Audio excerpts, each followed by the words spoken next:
and gentlemen, welcome back to the 3 Under Par podcast. This is a golf podcast where Little White Ball is live. I'm your host, Scotty T, and I'm joined by my co-hosts, KJ, T-Bone. What's up, boys? Doing all right? Going on. So, you're really off when you're pointing, by the way. Over here? Nope.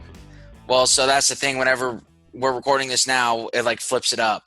So if it should be right. If not, I'm going to look like an idiot. But hey, we're doing it live. So it's all good, though. This is not a pointing podcast. This is a golf podcast. That's true. So Little White Ball is live, T-Bone, not Okay. Okay, I'm just going to get going on here. So, hey, fellas, we had some live golf this weekend. How about that? Let's go. I think that's like the first sporting event since all this shit hit.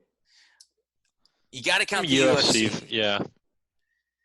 Dana White and the UFC, they like showed it could be done. I guess that would have been like 2 weeks ago now. Golf came back. NASCAR was back. That was pretty cool. It felt like a regular Sunday. NASCAR's back, baby. What?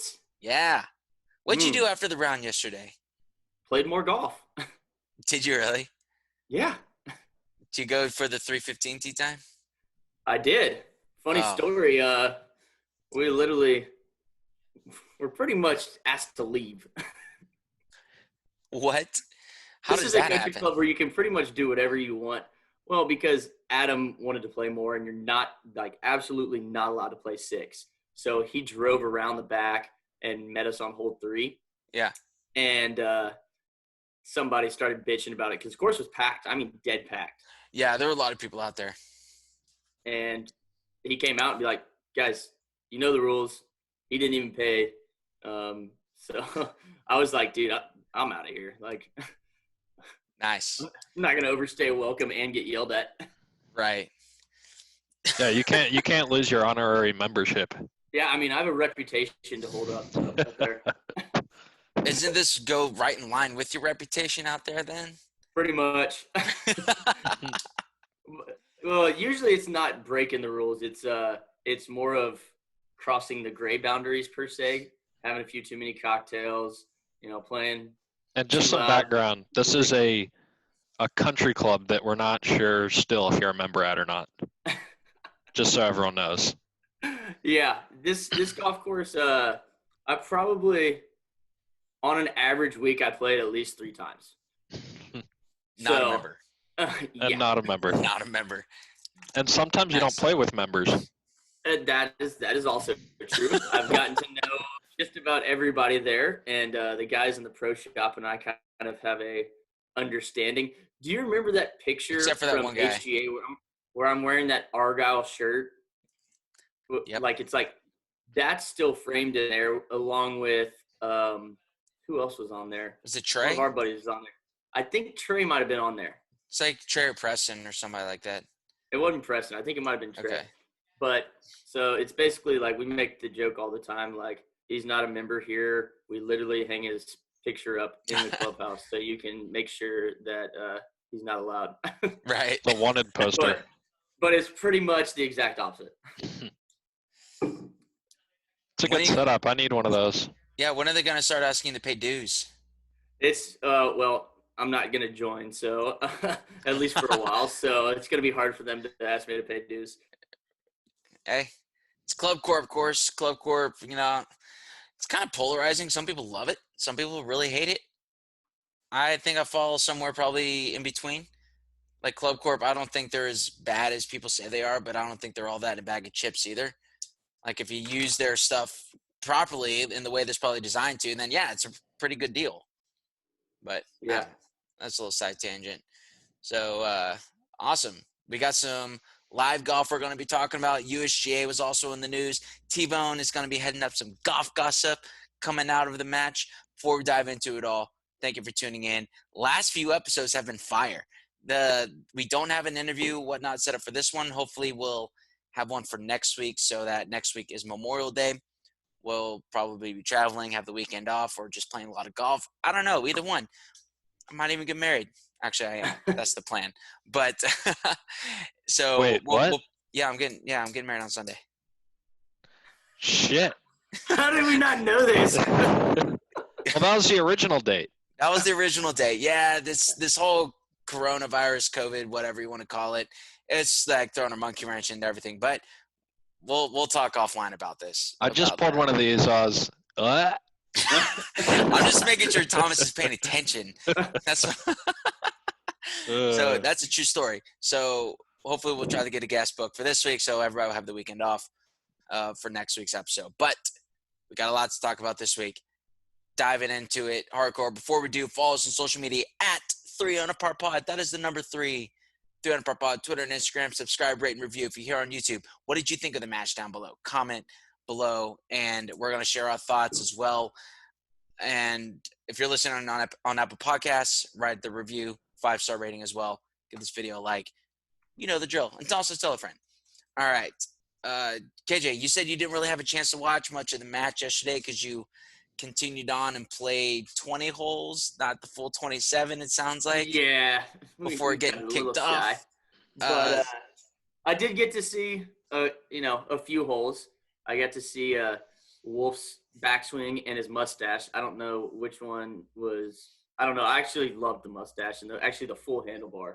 It was like a Fu Manchu. That was just beautiful. Yes. Backswing's still scary. Yeah. But, I mean, really, I didn't get to see much of it. I saw that they were 3 up and through the first 4. I think they won. Right. Yeah, it went into extra holes.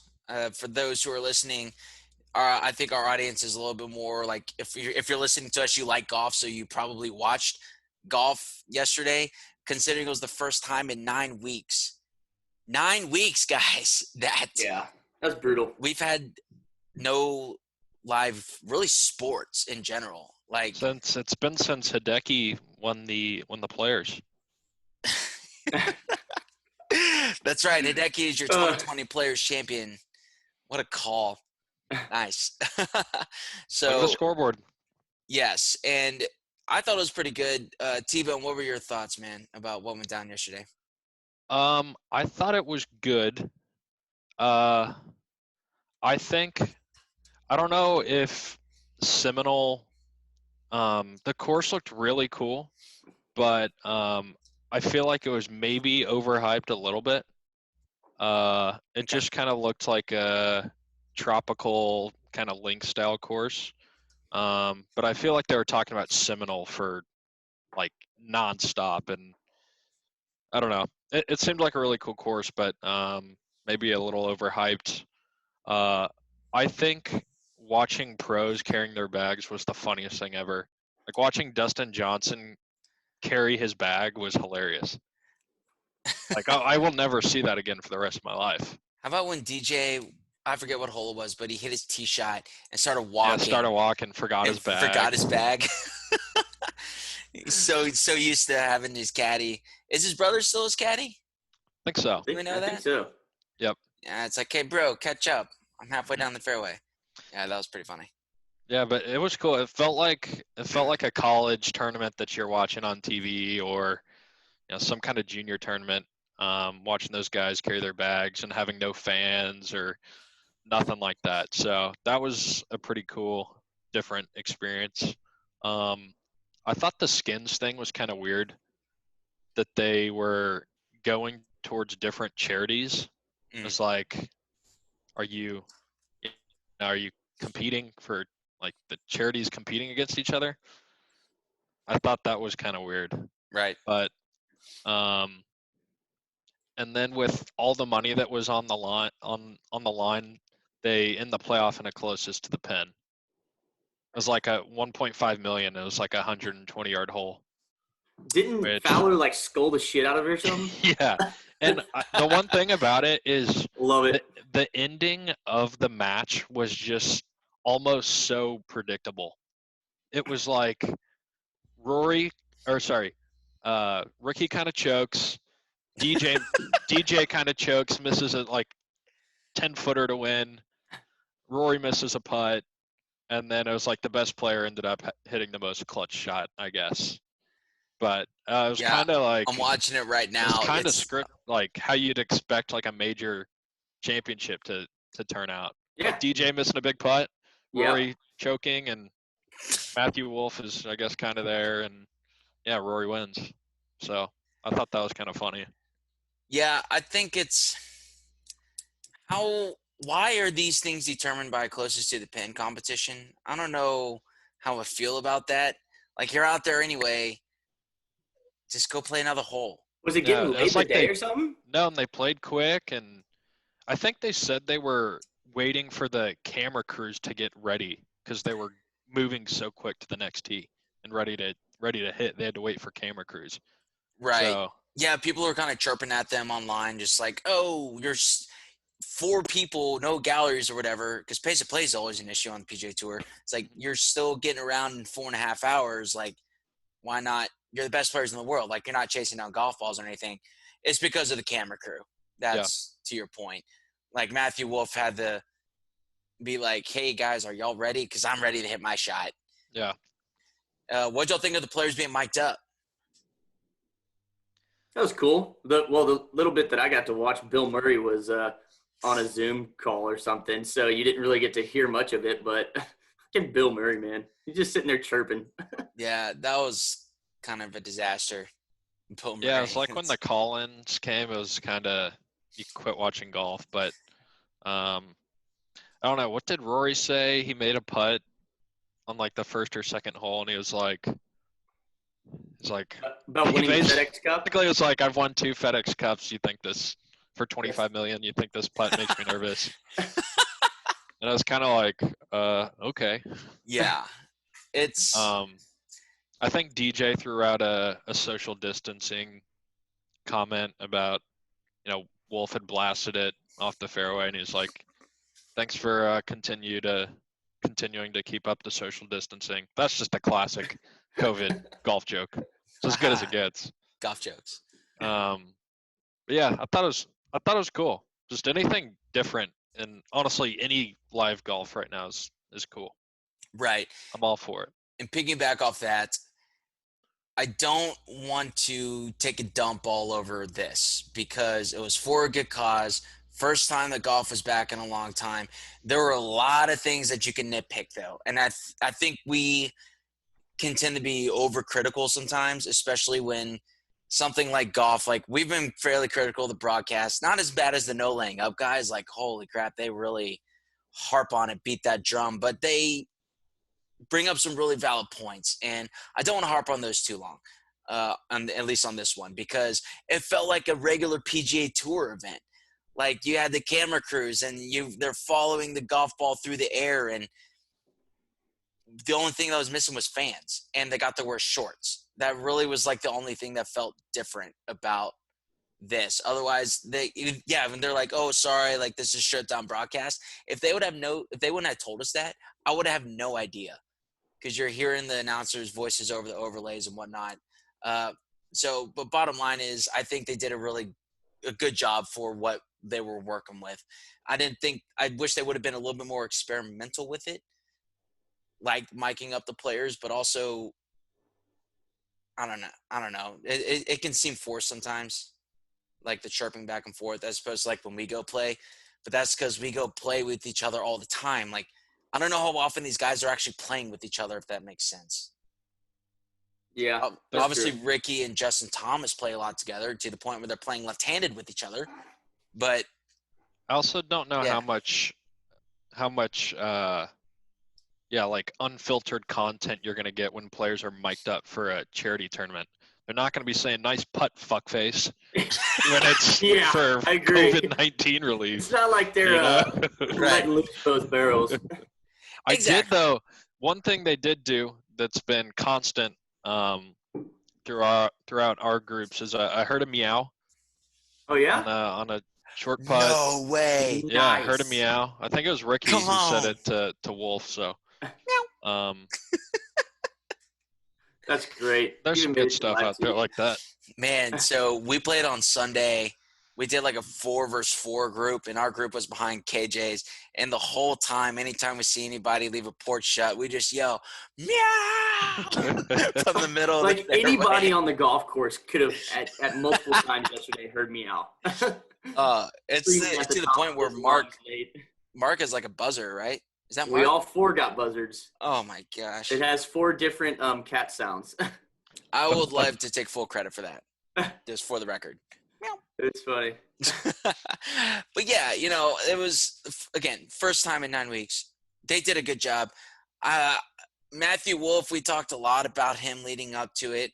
I don't think he disappointed. I don't think he exceeded expectations either. Like, it seemed like Rickie was fairly carrying that team a little bit. But to your point, Rickie Scaff, played the best. I think yeah, Rickie played the best. there was great. obviously some rust that I think they had. I don't know if it was rust or DJ and Rory can't putt. Yeah. Yeah. Well, the thing DJ was, on 18, Rory, they just, I don't know.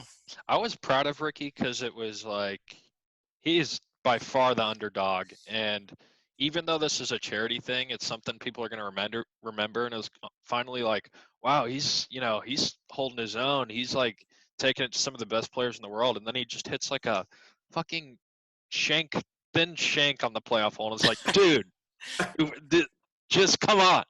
That's been his MO the whole career, though. Just absolutely scorching it, and then can't close on Sunday. Kind of just like in that tournament. Close. It would almost be better if he just didn't play as well. It's just adding to his So what were their scores? I know it was skins, so they didn't really like score them down. Like, do you know? Did they show anything about like what they roughly scored? I want to say Rickie was around 7 under. Whoa. Which was better than anyone else. What? Yeah, Rickie by far probably played the best. Yeah. Wow. I want to say he was anywhere from like 5 to 7 under. Yeah, it's pretty good. He played well. I think to your point about Seminole to Scaff, it was good. I think maybe it's one of those courses where, I hate using this line, but TV doesn't do it justice. I think so. There were so many tee shots, and where they were aiming, it looked like they're just aiming into palm trees. I was like, what is this hole doing? And I couldn't get a good layout of it. Didn't know where things were going, but. Yeah, and people just rave about it. It was the first time it's really been televised. It's a super exclusive club. I was listening to Stuart Hagestad on the Foreplay podcast, and he was saying one thing that makes that course great is because it's on the beach, is that the wind plays such a big factor, and it can blow in from any direction on any day. So because of that, the course plays completely different every time you play it, which I think is pretty good because at least where we're at here in Houston, it's either the north or the south. You don't really get that east-west wind. So the courses, you kind of get a feel for it. So also Florida courses they're better in person. They don't really visually look that appealing, in my opinion. I don't know how y'all feel about that, but as opposed to going like to Pebble Beach or Torrey Pines or something like that, like those are more pristine as opposed to a Florida course, but some of those still really kick ass. Maybe it's a grass issue, like a Bermuda versus rye or bent grass. I don't know. I'm just thinking out loud here. Yeah, if you looked at some of those kind of fairway side bunker waste areas, it looked like just like a shitty beach in Galveston. It kind of did. Yeah. And I was like, huh, okay. Isn't that the same thing? Beach, is it? Never mind. I don't know. Just saying. All right, T-Bone, what's some golf gossip that you got coming out of the match from this weekend? The match. Is it the match? Is that what we're calling this? Because the match, I feel like, that's is another Tiger issue. Phil. That's another issue I had with this. This tournament was called Tailormade Driving Relief. What the hell does that mean? Is it like Tailormade is driving relief for COVID, or is it Tailormade like hitting a drive, like driving relief because it's a long drive? Or I had no idea who decided to name the tournament that, but it made no sense to me. Tailormade Driving Relief. Is it like a pun on hitting a drive and I don't know that. And every time I would look up when the tournament starts, I'd try and look it up. I'm like, I don't know what this tournament's called. I'd be like, Tailormade Golf, and I don't know. That really bothered me. Yeah, there were a lot of hands in the cookie jar, I think, in order to get this done. Tailormade being one of them, or State Farm, or, they're like and I get it, like there's a lot of dead time. Like they would hit their 4 shots and then go to the commercial break, and then fairway, green, and then another commercial break. Like that's what I was saying. Like I don't want to harp on it too much because it was still live golf, but like that dead time, that's when I kind of want to hear Rickie and Matthew Wolff shooting the talking to shit, each other. walking down the fairway. Yeah. Yes, exactly. Like, and people who are not, it's almost like, who are you trying to get? Are you trying to get your avid golf fans like us, or your casual people who just flip it on and happen to see golf?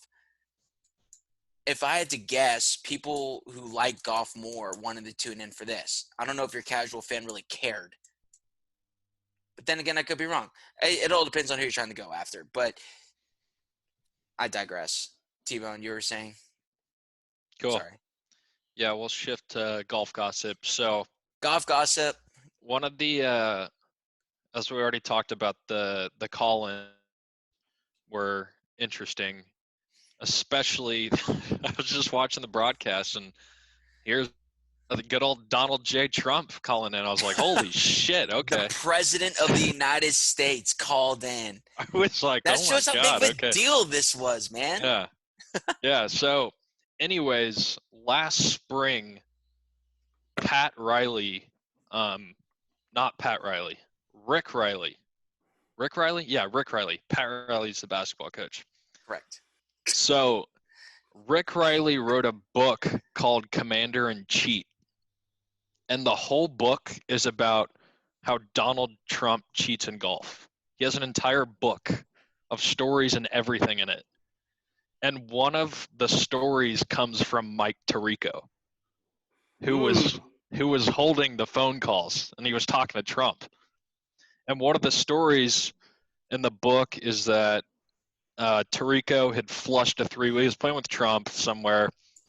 He, I think it was getting like a little competitive, and he flushes a 3-wood from like 230. Says it's one of the best shots he's ever hit, for sure on the green. Walks up and sees it's in the bunker. And he was like, shit. And Trump's caddy had come up to him after the round. He said, yo, Trump threw that ball in the bunker. That's unreal. So What? So Oh, Tirico wow. told this story, and it's, I guess, a chapter in the book. So there's definitely some awkward beef going on. And if you look, and Trump had commented on it, and he said it was like a bad break. Or, sorry, terrible break. Oh Terrible my break in the God, bunker. T-Bone, that was awesome. That was Nice. so good. Well done. What? I didn't know But, you had that in you, kid. yeah. T-Bone, it was just a bad break for everyone involved. You know what I'm saying? But yeah. So that was, I felt it was kind of awkward, and when I heard that, I was like, oh, that makes sense. So that was some gossip, but I think they kept it pretty cordial. They're like, let's play some time. Like, then Tirico had talked about how he's a good putter and stuff like that. So Right. that was I mean, interesting. Trump's got to be the best golfer to ever, or the best golfing president, right? Like, we know Bush plays a lot, Obama played a lot, Trump, or Bush plays a lot now. I think he stopped after 9/11, if I'm not mistaken. But Trump's got to be the best player, right, to ever sit in the Oval Office. I don't know. What is he, like a 7 handicap? I heard he's like a 2. That could A be 2? the best, like a 7 handicap. I'm not going to turn this into a political podcast, but I do think the guy's full of shit. Because I There's remember no way Trump's a fucking 2. watching the golf channel growing up. He used to have a show called Donald J. Trump's Wonderful World of Golf. And he would take it all of his clubs and shit, and he would be like, I'm a club champion here, I'm a club champion here, blah, blah, blah. I'm like, and I'm seeing his swing, I'm like, there's no fucking way this guy wins club championships. Like, there is no way. And I kind of want to read this Rick Riley book, because apparently he talks about how he does, like, gimme chip-ins. Like, he'll be off the green, it's a gimme, like, stuff I like that. I really like that. We should. So the president, Donald Trump, has a USGA handicap index of 2.8. Dude, no fucking way. I don't know if I believe that. You can pick any course and I will carry his sticks to watch him not cheat. I guarantee there's no way he fucking breaks 80. It's one of the most ugly, just it looks like a reverse Matthew Wolff. Really does. God. Damn. Yeah. You do gotta respect though the video of him just not giving a shit at all, driving his cart on the green, with the gimme chipping thing, all that. You gotta kind of respect that. I think it Yeah. would be a very interesting round to play around with Trump. Maybe that's why. Well, Rory McIlroy said he's not going to play with Donald Trump anymore. Oh yeah, add that to the golf gossip. Yeah, and Tirico actually asked President Trump about that. Yeah, he did. And Trump did if you're well versed in politics, I'm going to answer your question without really answering your question. That's exactly what he did. But I don't know if it's necessarily a political reason why Rory's not playing. Maybe he just didn't like the blowback that came, because you remember he got some serious blowback for playing with the president. So maybe he figures it's just not worth it, or maybe he thinks he's a cheater and doesn't want to play with him. I don't know. I think it was more along the lines of he said he was trying to promote himself too much during But you're crisis. playing with – yeah, but and it was, all due respect to he the was president, he's very egotistical. Like, what do you expect? Yeah. You're fake news. You guys have way too much time on your hands. Furlough life, baby. Come on now. Yeah. It's interesting. But I think I said it earlier, like, this shows why this is such a big deal. Yes, the president is a very avid golfer, so he really supports the game. But to have the president come onto a broadcast like this, that's a really big deal. So what a squad that called in. So we had Trump, yes, Bill Murray, and John Rahm. Is that it? Yeah. Why did John what a Rahm, crew. I don't Like- know. In his defense, I think John Rahm should have been playing. I still have no idea how Matthew Wolff snuck his way into this. That's the best thing that could have happened to him. Again, on Matthew Wolff, I don't think he disappointed. I think he, for lack of a better term, par for the course. Like, he played, he didn't drop the ball, but he didn't exceed expectations either. I agree. One thing I will give him credit for is the which I haven't done my little fashion, overview in a while. Those tie-dye shoes were killer. I want those ASAP. When I saw that, I could not think of anything except for how opposite is this and the Seriously. like the opposite message being portrayed there. You need, if you have that, you need like Hulk Hogan or like America shoes or something. If you're going to do those shoes, you need like a twirled wax like Green McCord mustache or something. Oh, nice. Yeah, A little bling, bling, bling, bling. I agree. That didn't match up, but those shoes were killer. I'm a fan. I'm a fan of Matthew Wolff. He's going to be big time. I'm telling you. Big time. Okay, is there anything else y'all want to add? We got 9 minutes left on the clock. I think we should try to do a mic'd up round if we could. Like, is there a way we could record us playing? I mean, we're going to have to edit the hell out of it because I say some pretty stupid shit on the golf course. But is there any way we could do it? We probably could. I don't know if mic'd up, maybe, but we could do – like, that's one of my video ideas, I think, is just like us doing a match with each other. Maybe start off with 9 holes, or if we wanted to do 18, release 9 at a time, then the full thing. I don't know. Just figure out, like – because some people ask, like, how good actually are you? Or – like, if you wanted to do, like, maybe we could start off with doing an Instagram live thing to start off. I don't know. Do that? People ask you how good you are? Well, they don't really know anything about our golf games except for how wild T-Bone is off the tee because we harp on it so often. I remember, Kyle, we're in New York during Hurricane Harvey when we went up to the Northern Trust. Yeah. We're staying with my friend Peter. Shout out to Peter, friend of the pod. And Pistol, and he literally, like, goes point blank to us, and he goes, so who's better? And me and you look at each other like, oh, shit. Like, who wants to say it? Like, I don't know. Depends on the day. That's my answer. But, yeah, we'll see. We'll figure out something because I think that'll be fun. All right. Get all 3 of us together, and then some poor soul that has to go along with the shit show. Hey, I signed up for the Texas Am. I think I told y'all that. Sure. Yeah, Sugar Creek. Because I looked into the Southern Am stuff, and they're still having the Southern Am, but they canceled the qualifiers for it. So, like Lakeside, that's off the table. So I I signed up for the Texas Am qualifier instead. Pretty cool. Okay. Sugar Creek. Where's that one played?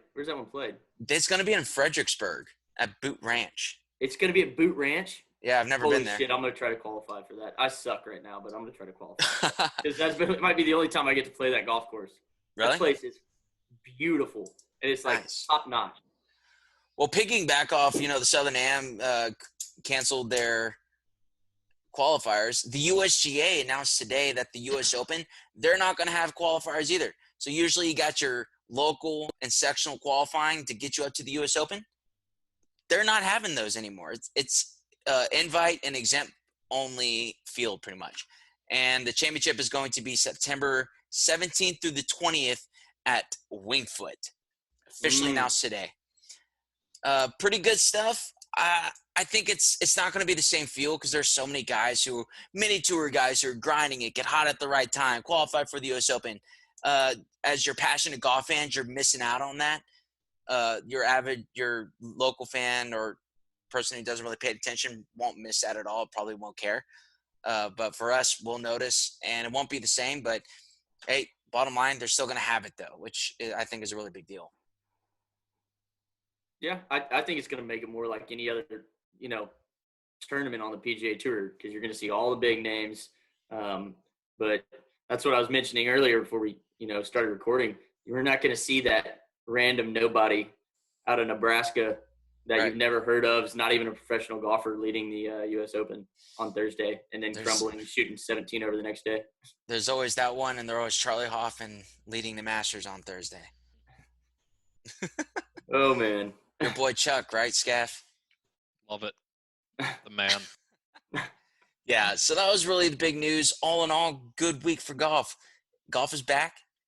Next week, the match 2.0 on Sunday. So we'll probably try to get a guest this week, release that probably Sunday night so you can enjoy it over your Memorial Day weekend.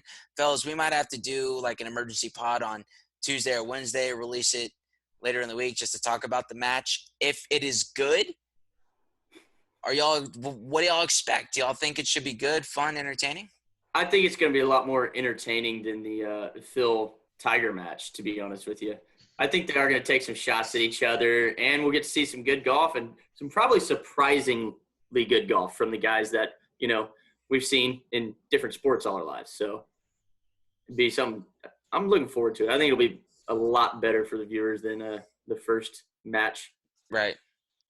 Yeah, I think, and even the one that just happened, there was so much money that I think it got kind of serious and competitive, and the banter it wasn't great. And I think there'll be a lot of kind of joking but still hilarious shit talking going on this week. I think it helps having you already saw the shit talking that they did in that little Zoom call that they did where Phil had his picture of Tiger putting the jacket on him, then Tiger pulls out the jacket, stuff like that. It's a little chilly in here. Yeah. I hope they mic him up and we get to hear the actual back and forth between the players. I think having Peyton Manning helps. He might be one of the most charismatic former professional athletes that is out there with his progressive commercials. And he's just, Peyton Manning's the man. Big fan. You don't expect anything to come out of that guy's mouth, really. And if it's funny, it's always delivered dry. It's 10 times funnier. Oh, yeah. If Peyton Manning is talking shit to you, you don't even know unless you're actually listening to the words. He's just okay, and just. I feel like he was kind of like Tim Tebow. Whenever he get hit, be like, "Hey man, nice hit," or God bless you. Look, him. Andrew Luck was also in that category. I feel like. Yeah. So, all right, boys, we're at the 2-minute mark here before we get out of here. Anything else that y'all like to add before we leave? Good. Parting thoughts with the audience. Hope everybody has a great week. Hopefully you get a few rounds of golf in. Hope you have a great Memorial Day weekend as well. Long weekend. I think some people are really looking forward to this. It was announced today, at least in the state of Texas, that Governor Abbott, he said that professional sports can happen after May 31st. So that is a great sign for the PGA Tour, considering they wanted to go to Texas at Colonial for their first tournament back. Even though there will be no fans, the first tournament back is still going to be at Colonial. It's just great to see that the state is on board with that as we continue to open up. And even Governor Cuomo up in New York, he said that the state is going to help bring professional sports back. I think that's part of the reason why the USGA came out with that announcement today, because Winged Foot is in the state of New York. So overall, I think we're trending in the right direction. Keep going up. Keep everybody stay safe out there, most importantly, though. But I think we are trending to hopefully get back to a sense of normalcy. And I'm not going to lie. I took a little nap on Sunday watching the match. That's pretty normal. Fall asleep on Sunday watching golf. Let's go. Thanks, everybody, for tuning in. We appreciate you. Follow us on social media at 300 Par Pod. That is the number 300 Par Pod, Twitter and Instagram. Subscribe, rate, and review. Give us a 5-star rating on Apple Podcasts. Write a review on what you like about the show. If you're watching here on YouTube, thank you for sticking with us. Comment below on what you thought of the match, or what do you expect on the match on Sunday? Tiger, Phil, Peyton, Tom. Will Tom continue to dominate Peyton, or Peyton chirp at him too much, get in his head? I don't know. Let me know what you think. Let us know what you think. And you give this video a like. Tell a friend about the show, most importantly, though. We got some big things hopefully coming down the pipeline here soon. We can't do it. We can't thank you enough, the listenership out there. T-Bone, thank you. KJ, you're the man. We'll see y'all soon. And remember, Little White Ball's life.